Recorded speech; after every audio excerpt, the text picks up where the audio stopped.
Story. There are conflicting reports at this hour about tennis superstar Novak Djokovic and his father now telling The Telegraph that his son has been re-arrested. But after the claim was reported to a government official in Australia, they said it was not true. He wants to defend his title in Australia and play tennis. Can you imagine that? It comes just hours after a judge overturns a decision to revoke his visa. I know this is head-snapping. Meanwhile, a new New York Times op-ed taking aim at the tennis pro over his vax status. Quote, what's worse than an anti-vaxxer in a pandemic? An anti-vaccine star athlete. Oh, my goodness. Here to react, Fox & Friends Weekend co-host Will Cain. Will, I don't want to slow the story down, but he just had it, which means his antibodies are probably just like a vaccinated individual. But what about you? You've been all over the major sports stories over the last 20-plus years. You ever seen anything like this? No, it's fascinating. And think about it, what reveals, Brian, about governmental authorities across the world's approach to the pandemic. Let's take Djokovic here and think about the predicament he's put Australia in. So they grant him this exemption based upon the fact that he had COVID in mid-December, as you pointed out.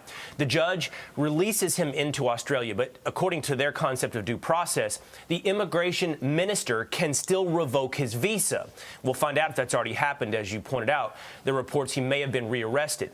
Okay, so what has to happen here? One of two things. Australia either boots him out, revokes his visa, right? Kicking out a guy who's tied for the most majors of all time with Roger Federer and Rafael Nadal, and possibly threatening the future of the Australian Open. No small thing in Australia. That's option A.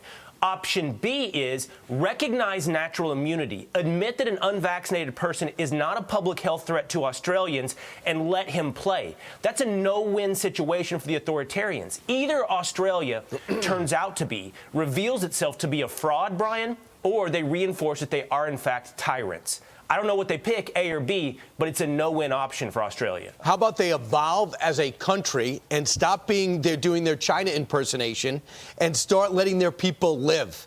What I've been seeing out of China, out of Australia, is absolutely nuts.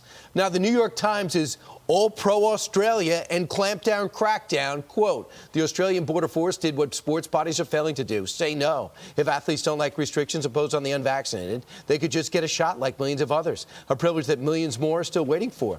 And they also could get a bad reaction to that shot. They could also say, wait a second, this vaccine's about a year old.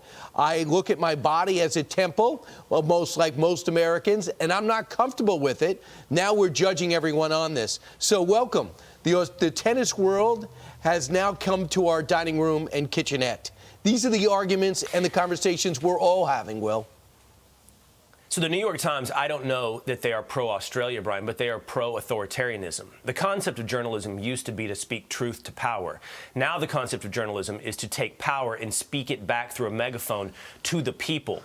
Journalism and the New York Times are completely lost, and to your point, so too has been Australia. Hey, Novak Djokovic should probably be, according to a colleague of mine, Avi Yamina, not a colleague, but a guy that's been on the Will Cain podcast, Australian of the Year. He should be Australian of the Year. I didn't have on my bingo card as a Cowboy fan and a Roger Federer fan that Aaron Rodgers and Novak Djokovic would become some of my favorite athletes because they're willing to sacrifice almost everything, Brian, to stand up for personal dignity. Novak Djokovic is doing what Australians didn't do, stand up for himself. Right. He's the Aaron Rodgers of tennis, right? And he's taking on all comers, and he's not a conservative or Republican.